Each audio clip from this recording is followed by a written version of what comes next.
আপনারা তো জানেন আমি বাবার বাড়িতে আসছি, আসাম থেকে এখানে বাবার বাড়িতে পরের দিনে চলে আসছি।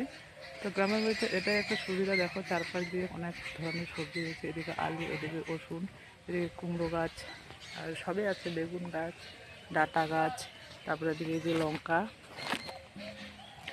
এই যে লঙ্কা, মাঝে মাঝে শসা দিয়েছে সাইডে। তো সব কিছু আমাদের বাড়িতে, মানে গ্রামের বাড়িতে আর কি, সব কিছু পাওয়া যায়। তো এটা একটা সুবিধা, টাটকা টাটকা সবজি পাওয়া যায়, সব কিছু। এটা হচ্ছে আমার বাবার বাড়ি। এটা এর আগের ভিডিওতে তোমাদেরকে হয়তো দেখিয়েছি, শেয়ার করেছি।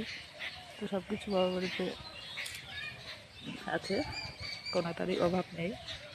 এদিকে পান সুপারি সবটাই রয়েছে। তো বাবার বাড়িতে আসছে, আজকে চলে যাব।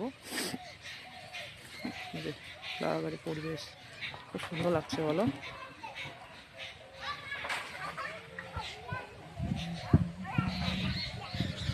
তো আজকের ওয়েদারটা খুবই খারাপ, ঝিরিঝিরি বৃষ্টি পড়ছে।